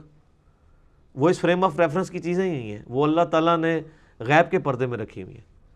دنیا میں آپ صرف وہ چیز آبزرو کر سکتے ہیں جو فزیکل فینامنا آف نیچر کے ساتھ جڑی ہوئی ہے، جو فزیکل لاز جس پہ اپلائی ہوتے ہیں۔ اور عالم برزخ کے اوپر وَمِن وَرَائِهِمْ بَرْزَخٌ إِلَىٰ يَوْمِ يُبْعَثُونَ، سورۃ المومنون کی آیت نمبر 100 ہے۔ ان کے مرنے سے لے کر قیامت تک ایک ان سین بیریئر ہے جسے عربی میں برزخ کہتے ہیں، اب وہ کوئی آبزرو نہیں کر سکتا۔ تو اللہ تبارک و تعالی آخرت میں عافیت والا معاملہ فرمائے۔ اللہم اجرنا من النار، اللہم اجرنا من النار، اللہم اجرنا من النار، اللہم من احییتہ منا فاحیہ علی الاسلام ومن توفیتہ منا فتوفہ علی الایمان، آمین۔ تو اللہ تعالیٰ ہمارا یوم التغابن، ہار اور جیت کے فیصلے کا دن۔ تو سر دنیا میں کوئی ہار گیا ہوا ہے نا تو بالکل ٹینشن نہ لے، دنیا کی کوئی ہار نہیں ہے۔ اچھا دنیا میں انسان کہتا ہے میں نے بڑی کوشش کی، رزلٹ نہیں صحیح نکلا، جو میں نے محنت کی مجھے اس کا اجر نہیں ملا، تو ہم کیا کہتے ہیں کہ تقدیر میں ایسا ہی تھا۔ دنیا میں اللہ نے جو ڈیسٹنی مقرر کی ہے وہ آپ کی کوشش اپنی جگہ، لیکن اللہ کے تقدیر کے فیصلے اس کوشش کے مطابق کتنے % ہوں گے کتنے نہیں، وہ اللہ نے فیصلہ کرنا ہے۔ جو مولا علی علیہ السلام کا بھی قول ہے کہ میں نے اپنے ارادوں کے ٹوٹنے سے اپنے رب کو پہچانا ہے۔ ارادوں کے ٹوٹنے سے، ارادہ ہوتا ہے حالات فیوریبل ہوتے ہیں، رزلٹ پھر بھی کچھ اور آ جاتا ہے۔ اس کا مطلب ہے ایک اور ہستی ہے جو یہ نہیں چاہتی۔ لیکن سر میں آپ کو بہت بڑا یونیورسل ٹروتھ بتانے لگا ہوں کہ دنیا میں آپ کی مرضی کا رزلٹ نہیں آ سکتا، لیکن آخرت آپ کے اختیار میں ہے۔ دنیا اللہ کے اختیار میں ہے اور آخرت آپ کے اختیار میں ہے۔ بہت بڑی بات ہے۔ دنیا میں جو اللہ کا تابع فرمان رہا، یہ پاسبل ہی نہیں کہ اس کی آخرت پہ ڈیفرنٹ رزلٹ آ جائے، کیونکہ اگر ایسا ہو جائے تو قرآن جھوٹا، پیغمبر جھوٹے، اللہ جھوٹا ہو جائے گا، نعوذ باللہ۔ تو اسی لیے میں کہتا ہوں کہ جو آپ کے اختیار میں اس کے لیے بھی محنت کرو نا۔ دنیا تو آپ ایک خاص لیول تک ٹھیک ہے، سبسسٹنس لیول پہ کوشش ہم نے کرنی ہے، رزلٹ کے بعد مایوس نہیں ہونا۔ دنیا میں ایسا ہی ہونا ہے کہ آپ کو مایوسی کا سامنا کرنا پڑنا ہے، لیکن آپ نے صبر کرنا ہے۔ لیکن سر آخرت میں ایسا نہیں ہے۔ دنیا میں اگر کسی نے اللہ کی تابع فرمان ہونے کی ایسی زندگی گزاری ہے نا، اس کو آخرت میں کوئی حیرانگی نہیں ہوگی۔ جو وہ ایکسپیکٹ کر رہے ہیں نا اس سے بڑھ کے اسے ملنے والا ہے۔ جو دنیا اللہ کی مرضی کی گزارے گا، آخرت اس کی مرضی کی ہوگی، اور جو دنیا اپنی مرضی کی گزارے گا پھر آخرت اللہ کی مرضی کی، یعنی پھر اللہ تعالیٰ پھر بدلہ لے گا نا، والعیاذ باللہ تعالی۔ ذالک یوم التغابن، یہ ہے ہار اور جیت کے فیصلے کا دن۔ ومن یؤمن باللہ، جو کوئی ایمان لائے اللہ پر، ویعمل صالحا، اور عمل بھی نیک کرے، خالی ایمان نہیں، خالی دودھ پینے والے مجنون نہیں، پریکٹیکلی بھی اللہ کو بھی مانتا ہو اور اللہ کی بھی مانتا ہو، اللہ کے محبوب صلی اللہ علیہ وآلہ وسلم کو بھی مانتا ہو، اس کے محبوب صلی اللہ علیہ وآلہ وسلم کی بھی مانتا ہو۔ یکفر عنہ سیئاتہ، اللہ تعالیٰ اس کے گناہوں سے درگزر فرما دے گا۔ وَيُدْخِلْهُ جَنَّاتٍ تَجْرِي مِن تَحْتِهَا الْأَنْهَارُ، اور اسے داخل کرے گا ایسی جنتوں میں جس کے نیچے نہریں بہتی ہوں گی، خالدین فیہا ابدا، اس میں رہے گا ہمیشہ ہمیش۔ ذالک الفوز العظیم، یہ ہے اصل میں کامیابی بڑی۔ جو کہا گیا نا کہ ہار اور جیت کے فیصلے کا دن کون سا ہے؟ قیامت کا۔ تو اللہ ہمارا قیامت والے دن جو جیتا وہ اصل میں جیتا، اور جو اس دن ہارا وہ اصل میں ہارا۔ سر دنیا میں کوئی شخص فٹ پاتھ پہ مر جائے اور لاوارث لاش اس کی دفن کر دی جائے، اس کے گھر والوں کو بھی خبر نہ ہو، کوئی فرق نہیں پڑتا اگر وہ اپنے اعمال ساتھ لے کے گیا، اور پوری دنیا جس کا جنازہ پڑھ کے پورے پروٹوکول کے ساتھ اسے جا کے بقیع غرقت قبرستان میں بھی دفن کر دے، اور اگر وہ اعمال ساتھ نہیں لے کے گیا تو کوئی فرق نہیں پڑتا۔ آخرت کے فیصلے اعمال کے ساتھ ہونے۔ یہاں پہ بھی دیکھ لیں، اللہ ہمارا جو ایمان لایا، نیک اعمال کیے، پھر اس سے جو چھوٹی موٹی غلطی ہوئی نا ہم معاف کر دیں گے۔ فی نفسی، باغی نہ ہو اللہ کا، اگر لغزشیں ہیں وہ معاف ہو جائیں گی۔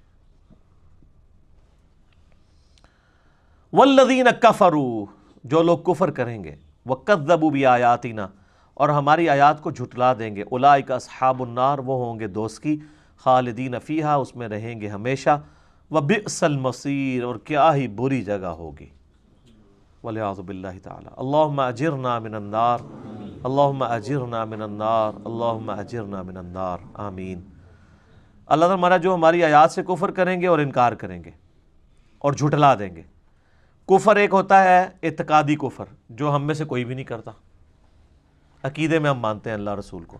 ایک ہوتا ہے عملی کفر، کہ عقیدے میں تو مان رہے ہیں لیکن عملاً اوبیڈینٹ نہیں ہے، جس کا ذکر صحیح مسلم میں حدیث ہے 246 انٹرنیشنل نمبر کے مطابق، پہلے ہی چیپٹر کتاب الایمان میں، کہ بندے کے شرک اور اسلام، کفر اور اسلام کے درمیان فرق نماز ہے۔ اب نماز نہ پڑھنے والا پاکستان کے شناختی کارڈ میں تو مسلمان ہے اور اعتقاداً بھی مسلمان ہے، لیکن عملاً کافر ہے۔ وَأَقِيمُوا الصَّلَاةَ وَلَا تَكُونُوا مِنَ الْمُشْرِكِينَ، نماز قائم رکھو اور دیکھنا مشرکوں میں سے نہ ہو جانا۔ یہ تو مشرک اور کافر ہوتے ہیں جو نماز چھوڑتے ہیں، مسلمان تو چھوڑتا نہیں ہے۔ تو کفر کرنا اور جھٹلا دینا، ایک آخرت کو جھٹلانا ہے عقیدے میں کہ قیامت کا دن کوئی نہیں ہے، وہ ہم میں سے کوئی نہیں کرتا، لیکن ایک عمل میں جھٹلانا ہے، وہ اکثریت مسلمان بھی جھٹلا رہے ہوتے ہیں۔ وہ کیسے؟ کہ وہ عقیدہ تو رکھے ہوئے ہوتے ہیں آخرت کا، لیکن ان کے کرتوت ایسے ہوتے ہیں جیسے انہوں نے کبھی مرنا ہی نہیں ہے۔ بلے شاہ سا مرنا نہ ہی، غور پیا کوئی اور، یعنی ہر مرنے کے اوپر میں یہی امیجن کرتا ہوں کہ میں نے تو نہیں مرنا، یہ کوئی اور ہی مرا ہے۔ ورنہ جو کچھ آج دنیا میں ظالم کر رہے ہیں، اور ان ظالموں میں ایسے لوگ بھی ہیں جو خدا کے ماننے والے ہیں، آخرت کے ماننے والے ہیں، ان کے کرتوت یہ ہوں گے؟ جس کو یہ پتا ہو کہ میں نے قبر میں جا کے اللہ کو منہ دکھانا ہے، اس کی زندگی اس طرح کی گزر سکتی ہے؟ وہ کسی کا مال ہتھیا لے، کسی کی جائیداد پہ قبضہ کر لے، کسی کو ناحق قتل کر دے، کسی کو جعلی مقدمے میں پھنسا دے، کسی سے اس کی زندگی چھین لے؟ Not at all. جسے اللہ کا خوف ہوگا نا وہ جناب، بلکہ وہ رات کو ایک ڈسکشن ہو رہی تھی وائف کے ساتھ میری پرسوں، تو وہ آپ کو پتا بھی آج کل ایک کرکٹ کے نیا پلیئر آیا ہے جس نے آتے ہی پہلے میچ میں نے سینچری کی ہے۔ اب آپ اس قوم کا المیہ دیکھیں کہ 32 سال کی عمر میں وہ پہلا انٹرنیشنل میچ کھیل رہا ہے۔ باقی ملکوں میں 18-20 سال کی عمر میں، 14 سال کی عمر میں پلیئرز ایکسپوز ہوتے ہیں تو وہ یعنی نیشنل ٹیموں میں آ جاتے ہیں، لیکن یہاں پہ چونکہ سفارش کا نظام ہے، اپنے آپ کو نوازنے کا نظام ہے، اس کا اینڈ رزلٹ یہ ہوتا ہے۔ یا آپ مصباح الحق کو بھی دیکھ لیں، یہ بھی 30 سال کی عمر پلس میں آیا تھا، حالانکہ ٹیلنٹ تو پہلے سامنے آ چکا تھا، یعنی زندگی کے 10 سال سفارشوں کی نظر ہو جاتے ہیں اور ٹیلنٹ ضائع ہو جاتا ہے. تو وہ اس کے اوپر جب ایکسپرٹ ڈسکشن کر رہے تھے، میں نام لیے بغیر کہتا ہوں آپ کو پتہ چل جائے گا، تو وہ بتا رہے تھے کہ جی جو ہمارے یعنی سلیکشن کمیٹی کے سربراہ ہیں نا جی، ان کا ایک بڑا قریبی رشتہ دار ہے، وہ بیچارہ اچانک صبح کے وقت بیمار ہو گیا. تو انہوں نے صبح کے وقت بتایا کہ جی وہ تو آج بیمار ہے میرا رشتہ دار، جس کی وجہ سے تمہیں اتنے سالوں سے نہیں کھلایا جا رہا تھا کرکٹ میں، کیونکہ ہم نے اپنے رشتہ داروں کو نوازنا ہوتا ہے، تو آج تمہیں کرکٹ میں چانس دیا جاتا ہے. وہ چانس دیا تو وہ عابد، اس کا نام ہے عابد علی، تو اس نے پہلی میچ میں سینچری کر دی. حالانکہ پوری پاکستانی ایکسپرٹس اور نیشن چیخ رہی تھی کہ جی اس کو چانس دیں، لیکن نہیں دے رہے تھے. تو مجھے میری وائف کہنے لگی کہ یار یہ جو دین کا لبادہ جن لوگوں نے اوڑا ہوا ہے، یعنی وہ سلیکشن کمیٹی کے سربراہ کی طرف اشارہ کر رہی تھی کہ ان لوگوں کا جو دین کا لبادہ ہے، ان کی جو داڑیاں ہیں، ان کی نمازیں ہیں، ان کے گیٹ اپس ہیں، ان کو وہی کچھ سکھا رہے ہیں جو ایک دنیا دار بندے کو سکھا رہے ہیں. ایک دنیا دار بندہ بھی سفارشی لوگوں کو اوپر لے کے آئے گا، اپنے رشتہ داروں کو اوپر لے کے آئے گا، اور ایک دیندار بندہ بھی یہی حرکتیں کر رہا ہے. تو پھر میں نے اس کو بتایا کہ یہ دینداری صرف گیٹ اپ کا نام نہیں ہے. صحیح مسلم کی حدیث ہے، اللہ تعالیٰ تمہاری شکلوں اور مال کو نہیں دیکھتا، دل اور اعمال کو دیکھتا ہے. یہ خوبصورت شکلیں، پگڑیاں، داڑیاں، یہ پبلک کو دھوکہ دینے کے لیے ہوتی ہیں. اللہ کو کوئی دھوکہ دے سکتا ہے؟ اس داڑھی اور پگڑی کے پیچھے کوئی اپنی بےایمانی 2 نمبری دنیا سے تو چھپا سکتا ہے، اللہ سے چھپا سکتا ہے؟ نیور. تو یہ مسلمانی بڑی آسان ہے کہ آپ گیٹ اپ مسلمانوں والا بنا لیں، لیکن اپنے اعمال کو مسلمانوں والا کریں، یہ بڑا مشکل کام ہے. تو وہ، اور اللہ کے فضل سے میں یعنی کسی کی تو بات نہیں کرتا، میں اپنے معاملے میں بہت سٹرکٹ ہوں. قرآن پاک میں جگہ جگہ یہ آیات آئی ہیں کہ دیکھو قائم بالقسط رہنا ہے، چاہے تمہارے رشتہ دار، تمہارے بیوی بچے، ماں باپ، اگر ان کے معاملے میں بھی تمہیں انصاف کرنا پڑ جائے تو تم نے رشتہ داری کا خیال نہیں رکھنا. یہاں پہ بڑے بڑے لوگ پسیج جاتے ہیں. بخاری مسلم کی حدیث ہے، ایک فاطمہ نامی عورت نے چوری کی، نبی علیہ السلام کے پاس مقدمہ آیا، فرمایا ہاتھ کٹیں گے. اب صحابہ کرام آپس میں چیمہ گوئیاں کر رہے ہیں کہ یار یہ تو بڑی اونچے خاندان کی عورت ہے، اس کو بچا لو. اب کسی کی جرت نہیں حضور سے بات کرے. تو پھر الٹیمیٹلی فیصلہ کیا، اسامہ ابن زید، حضور کے منہ بولے بیٹے، زید ابن حارثہ کا بیٹا ہے، حضور کے وہ پوتوں کی جگہ ہے. بخاری مسلم میں آتا ہے نا کہ نبی علیہ السلام یعنی اپنے زانوں میں ایک طرف حسن و حسین کو بٹھاتے تھے، دوسری طرف اسامہ ابن زید کو. تو اس کی سفارش ڈلوائی گئی. تو نبی علیہ السلام کو اتنا غصہ آیا، آپ علیہ السلام نے فرمایا ممبر لگاؤ. آپ نے لوگوں کو جمع کر کے اسی وقت خطبہ دیا مسجد میں. فرمایا تم سے اگلے لوگ اسی لیے برباد ہوئے تھے، ان کے اشرافیہ کے لیے اور قانون ہوتا تھا اور غریبوں کے لیے اور. اللہ کی قسم میری بیٹی فاطمہ بھی اگر چوری کرتی نا، میں اس کے بھی ہاتھ کٹوا دیتا. یہ سر تربیت تھی. لیکن آج کوئی کرتا ہے اس طرح؟ یعنی لوگ فیورٹزم کا شکار ہو جاتے ہیں. بڑے بڑے دیندار لوگوں کو پسیجتے ہوئے دیکھا ہے. لیکن اللہ کے فضل سے میں آپ کو بتاؤں کہ میں اپنے بارے میں اس لیے بتا رہا ہوں کہ میں اس لیے نہیں کہ میں آپ کو اپنے آپ کو قابل تقلید سمجھتا ہوں. یعنی میرا بچہ کوئی شرارت کر کے آئے یا میرے گھر میں سے کسی نے کوئی زیادتی کی ہوئی ہو، میں کبھی کسی کے ساتھ کھڑا نہیں ہوتا.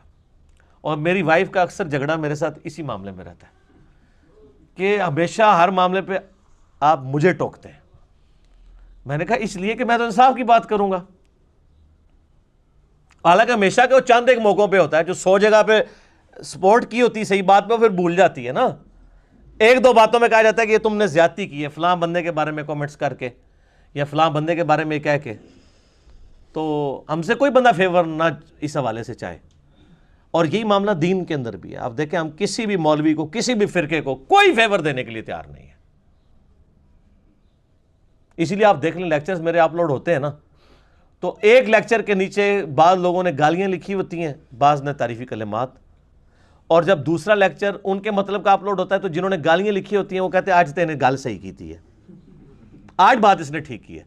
اور جنہوں نے ادھر تعریف کی ہوتی ہے وہ کہتے ہیں آج لگتا ہے کہ تھوڑا تھڑک گیا. وہ تھڑکا نہیں ہوتا، تسی تھڑکے ہو.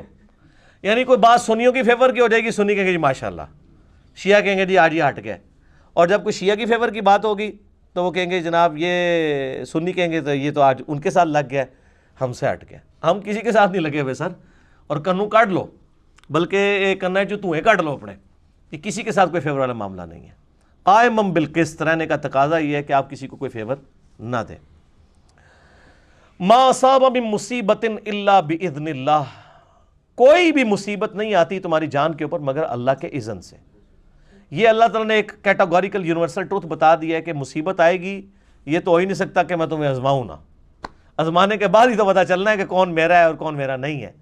وَلَنَبْلُوَنَّكُمْ بِشَيْءٍ مِّنَ الْخَوْفِ وَالْجُوعِ وَنَقْصٍ مِّنَ الْأَمْوَالِ وَالْأَنفُسِ وَالثَّمَرَاتِ، ضرور آزمائیں گے تھوڑے سے خوف سے، جان اور مال میں نقصان کے ذریعے، پھر دیکھیں گے کون صبر کرنے والا ہے. وَمَن يُؤْمِن بِاللَّهِ، تو دیکھو جو کوئی اللہ پر ایمان لاتا ہے، یہدی قلبہ، اسے چاہیے کہ وہ اللہ کی طرف رجوع لائے. اللہ تعالیٰ اس کے دل کو ہدایت کے اوپر پھر مائل کر دیتا ہے. جب کوئی تکلیف آتی ہے تو وہ پھر صبر کر ہی لیتا ہے. واللہ بکل شیء علیم، اللہ تعالیٰ نے ہر چیز کو اپنے علم سے احاطہ کیے ہوئے ہے. اللہ وَأَطِیعُوا اللَّهَ وَأَطِیعُوا الرَّسُولَ، اور اطاعت کرو اللہ کی اور اس کے رسول کی. فَإِن تَوَلَّیْتُمْ، اور دیکھو اگر تم نے روگردانی کی، فَإِنَّمَا عَلَىٰ رَسُولِنَا الْبَلَاغُ الْمُبِینُ، تو ہمارے رسول کے ذمے سوائے پہنچا دینے کے کچھ بھی نہیں ہے. بغاوت کرو گے پیغمبر کا کوئی نقصان نہیں ہوگا، اپنا نقصان کرو گے. پیغمبر کا کام تھا پہنچا دینا، اب تمہاری مرضی ہے کہ چاہے وہ تم ہدایت کا راستہ اختیار کرو چاہے گمراہی کا. اللہ لا الہ الا ہو، اللہ ہی ہے کہ جس کے سوا کوئی معبود نہیں. وعلی اللہ فلیتوکل المؤمنون، تو اہل ایمان کو چاہیے اسی کے اوپر توکل کرے، اسی معبود کے اوپر توکل کرے. یا ایھا الذین آمنوا، اے ایمان والو، ان من ازواجکم و اولادکم عدوا لکم. اللہ اکبر، تمہاری بیویوں اور تمہاری اولاد میں تمہارے دشمن چھپے ہوئے ہیں. فاحذروہم، ان سے ہوشیار رہو. بیوی اور اولاد دشمن کیسے ہے؟ کہ بیوی اور اولاد کی ناجائز خواہشات کو پورا کرنے کے چکر میں وہ تمہاری آخرت ہمیشہ کی ناکامیاں تمہارے لیے مقدر کر رہے ہیں.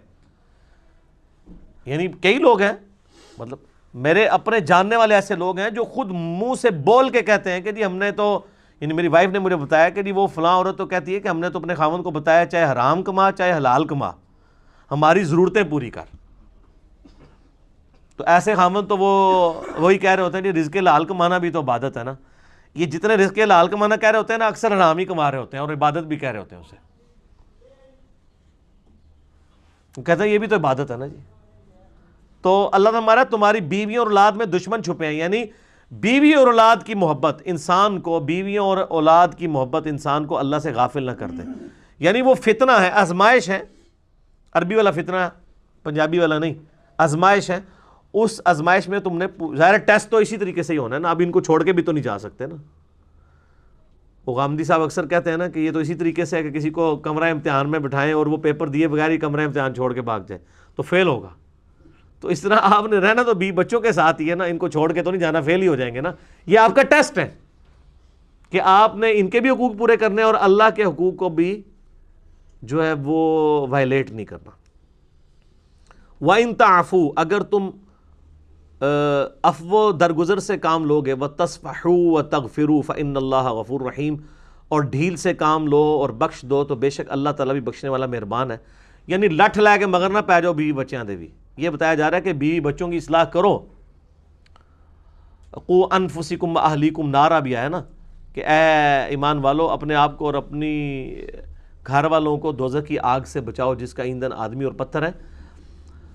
اللہ تعالیٰ یعنی یہاں پہ فرما رہا ہے کہ تم اپنے بیوی بچوں کے ساتھ عفو درگزر والا معاملہ کرو، ڈھیل والا بھی کرو اور کبھی کبھار ان کو معاف بھی کر دیا کرو، بے شک اللہ تعالیٰ بخشنے والا مہربان ہے.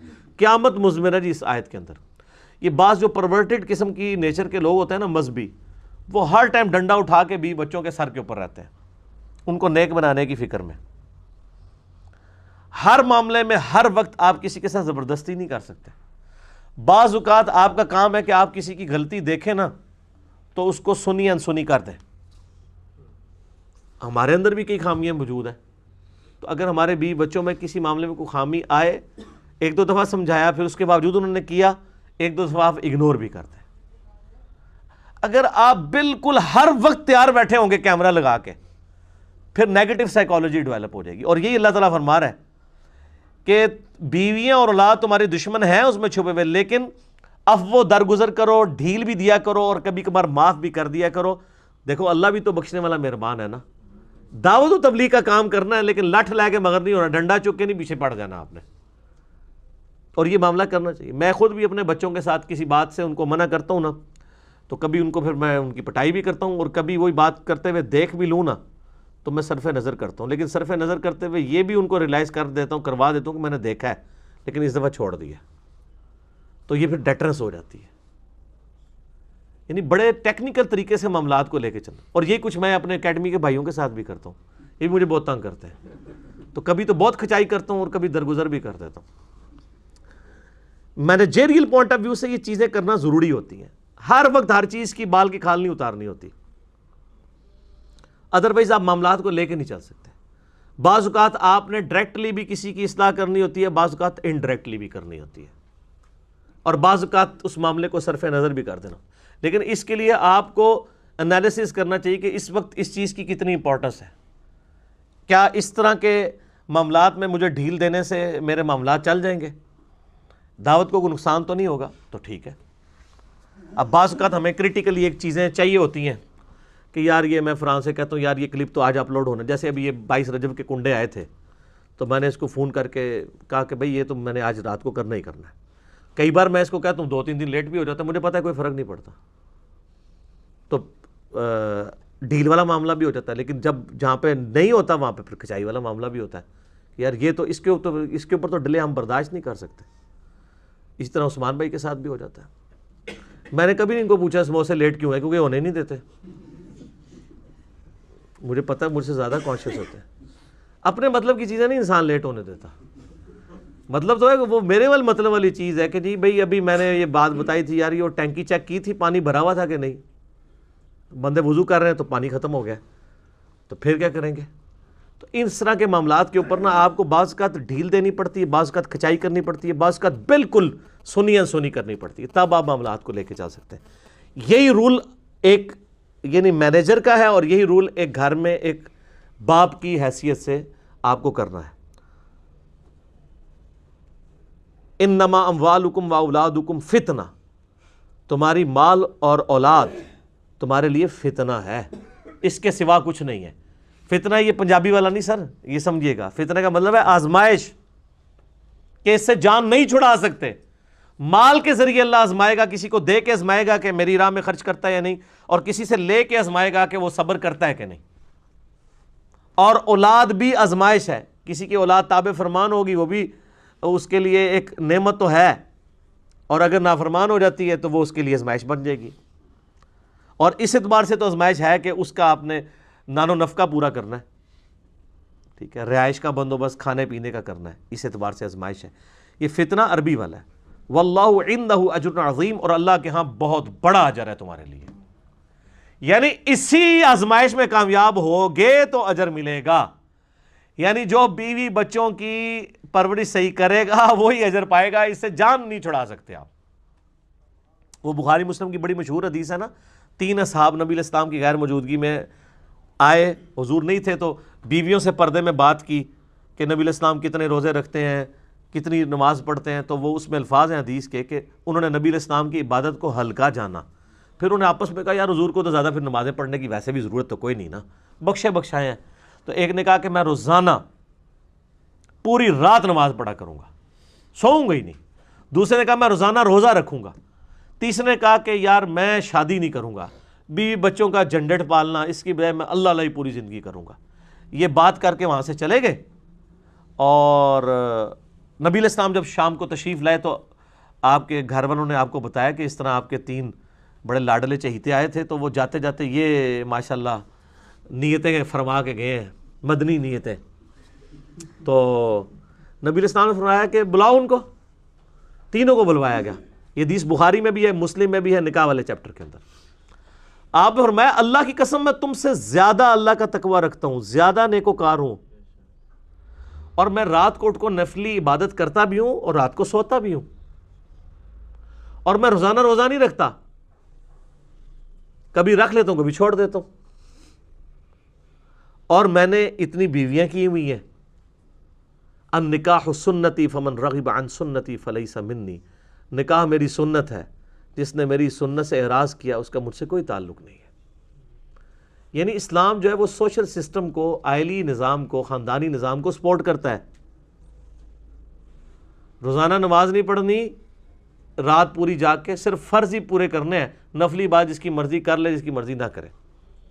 روزانہ روزہ نہیں رکھنا، سال میں صرف رمضان کے روزے فرض ہیں، باقی نفلی روزے کو رکھنا چاہتا رکھ لے، نہیں رکھنا چاہتا نہ رکھے. اور شادی نکاح کرنا یہ سنت ہے. اسی میں آزمائش ہے، اور اللہ تعالیٰ ہمارا یہ فتنہ ہے، آزمائش ہے، اور اسی کے بعد اجر ملنے والا ہے. فاتقوا اللہ ما استطعتم، تو اللہ کا تقوی اختیار رکھو جہاں تک تمہاری استطاعت ہو. اچھا اس کو لوگ نیگیٹیولی بھی لے لیتے ہیں. لوگ کہتے ہیں نہیں بس میں اتنا ہی نیک بن سکتا ہوں، میری استطاعت اتنی تھی. نہ، اسی پیشن کے ساتھ کیا آپ دنیا کے لیے بھی وہ رکھتے ہیں استطاعت؟ اس کا مطلب یہ ہے کہ جتنی طاقت ہے نا لگا دو اللہ کی اطاعت میں، اپنی طرف سے کوشش کرو، پھر رزلٹ اللہ پہ چھوڑو. وہ تو اللہ کی رحمت ہمیں چاہیے. بخاری مسلم کی حدیث ہے کوئی شخص بھی محض اپنے اعمال کی بنیاد پہ جنت میں نہیں جائے گا. کچھ صحابہ نے جرت کر کے پوچھا یا رسول اللہ آپ بھی؟ فرمایا ہاں میں بھی، جب تک میرے رب کی رحمت مجھے ڈھانپ نہ لے میں بھی صرف اعمال کی بنیاد پہ جنت پہ نہیں جاؤں گا. تو کوشش لگا دو، جتنا اللہ کا تقوی اختیار کر سکتے ہو کرو. واسمعوا، اور اللہ کا فرمان غور سے سنو. واطیعوا، اور اللہ کی اطاعت کرو جو کچھ سنتے ہو. وانفقوا خیرا لانفسکم، اور اللہ کی راہ میں خرچ کرو، یہی تمہاری جان کے لیے بہتر ہے. جو بخاری مسلم میں حدیث ہے کہ تیرا انسان کہتا ہے میرا مال میرا مال میرا مال، اور تیرا مال تو وہ ہے جو تو نے کھا لیا یا پہن کر بوسیدہ کر لیا، باقی تو تیرے ورثاء کا مال ہے. یا پھر تیرا مال وہ ہے جو تو نے اللہ کی راہ میں خرچ کر کے آخرت کے لیے محفوظ کر لیا. اور یہاں پہ بھی وہی ذکر ہے کہ اللہ کی راہ میں خرچ کرو. جیب ڈھیلی کرو گے تو پھر پتہ چلے گا نا اللہ کے ساتھ محبت ہے. تو جتنی استطاعت ہے کھپا دو اللہ کے لیے. یہ نہیں ہے کہ میں تو بس اتنا ہی کر سکتا تھا. اور اس کا میں بڑا پریکٹیکل رزلٹ آپ کو بتاتا ہوں. ایک بندہ کہتا ہے فجر کے ٹائم میری آنکھ نہیں کھلتی. میں اسی شخص کو کہتا ہوں کہ اگر تو فجر کی نماز جماعت کے ساتھ پہلی صف میں پڑھے تو فی نماز 50,000 روپیہ دوں گا، ایک نماز کے بدلے. دنیا کے سارے شیطان مل کے اس کی فجر کی نماز نہیں چھڑوا سکتے. وہ تو رات کو خوشی سے نہیں سوئے گا. کیوں؟ یا اس نے مسجد میں جا کے بستر ڈال لے، کیونکہ اب اس نے استطاعت کرنی ہے. اس لیول کی استطاعت اگر آپ کریں گے نا اللہ کے لیے، اللہ تعالیٰ وہ ڈیمانڈ کر رہا ہے فاتقوا اللہ، اللہ کا تقوی اختیار کرو مستطاعتم، جتنی تمہاری کوشش ہو سکے، جو کر سکتے ہو وہ کرو، اس لیول تک اترو. واسمعوا، اور غور سے سنا کرو. واطیعوا، اللہ کی اطاعت کرو. وانفقوا خیرا لانفسکم، تمہارے لیے بہتری اسی میں ہے کہ اللہ کی راہ میں مال خرچ کرو. ومن یوق شح نفسہ، جو کوئی نفس کے لالچ سے بچا لیا گیا، فاولئک هم المفلحون، ایسے ہی لوگ ہیں فلاح پانے والے. یہ بہت بڑا یونیورسل ٹروتھ ہے.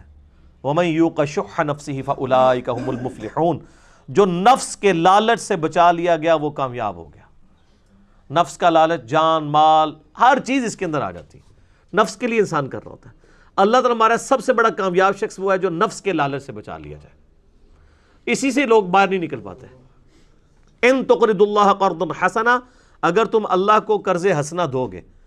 کیا قدر شناس ہے اللہ. مال دیتا ہے، اس کے بعد جب مال آپ سے مانگتا ہے تو کہتا ہے مجھے ادھار دو.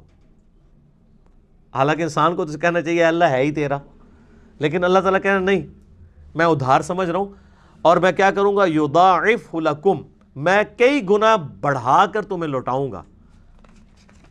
وَيَغْفِرْ لَكُمْ، اور تمہیں بخش بھی دوں گا. وَاللَّهُ شَكُورٌ حَلِيمٌ، اللہ تعالیٰ قدردان بھی ہے اور حلم والا بھی ہے. ہائے ہائے ہائے، یہ اللہ ہی ہے جو قدر کرتا ہے انسان کی. سورۃ البقرہ میں آتا ہے تم اگر اللہ کی راہ میں ایک حصہ خرچ کرو گے تو 700 گنا کر کے اللہ تعالیٰ تمہیں لوٹائے گا. اتنی قدر شناسی کرتا ہے. دنیا کا کوئی مال آپ کو یہ نفع دے سکتا ہے کہ ایک کے بدلے 700، جبکہ مال بھی آپ نے ادھار اٹھایا ہو اسی سے جو آپ کو 700 دے رہا ہو. اور اللہ تعالیٰ ہمارے مجھے مال دو، قرض دے دو، یہ میرے پہ قرض ہے اور میں اسے لوٹاؤں گا آخرت میں، حالانکہ دیے ہوئے اس کا تھا. تو یہ اللہ تعالیٰ کی قدر شناسی ہے. اور حلیم بھی ہے. حلم یہ ہے کہ وہ برداشت کرتا ہے، جو اللہ کی راہ میں خرچ نہیں کرتے ہیں ان کو پھر بھی روٹی کھلاتا رہتا ہے، جو اللہ کے نافرمان ہیں ان کو بھی دیتا رہتا ہے. عالم الغیب والشہادہ، وہی جاننے والا ہے چھپی ہوئی چیزوں کا بھی اور ظاہر چیزوں کا بھی. العزیز الحکیم، وہ غالب ہے اور حکمت والا ہے. غالب اتنا ہے کہ جب چاہے جس کو چاہے تباہ و برباد کر دے اس کی نافرمانی کے سبب، اور حکمت اس کے اندر ایسی کار فرما ہے کہ انسان کو ڈھیل دیتا رہتا ہے، شاید میری طرف پلٹ آئے اور پھر تھوڑی سی بات کے اوپر بھی قدر کر لیتا ہے۔ ہماری یہ سورہ تغابن آج مکمل ہوئی، اگلی دفعہ سورہ الطلاق انشاءاللہ کور کریں گے۔ اللہ تعالیٰ سے دعا ہے جو حق بات میں نے کہی اللہ تعالیٰ ہمارے دلوں میں راسخ فرمائے، اگر جذبات میں میرے منہ سے کوئی غلط بات نکل گئی اللہ تعالیٰ ہمارے دلوں سے معاف کر دے، ہمیں کتاب و سنت کی تعلیمات پر عمل کر کے دوسرے بھائیوں تک پہنچانے کی توفیق عطا فرمائے۔ اللہم صلی علی محمد وعلی آل محمد کما صلیت علی ابراہیم وعلی آل ابراہیم انک حمید مجید، اللہم بارک علی محمد وعلی آل محمد کما بارکت علی ابراہیم وعلی آل ابراہیم انک حمید مجید، سبحانک اللہم وبحمدک اشہد ان لا الہ الا انت استغفرک واتوب الیک وما علینا الا البلاغ المبین۔ جزاکم اللہ خیرا، احسن الجزاء۔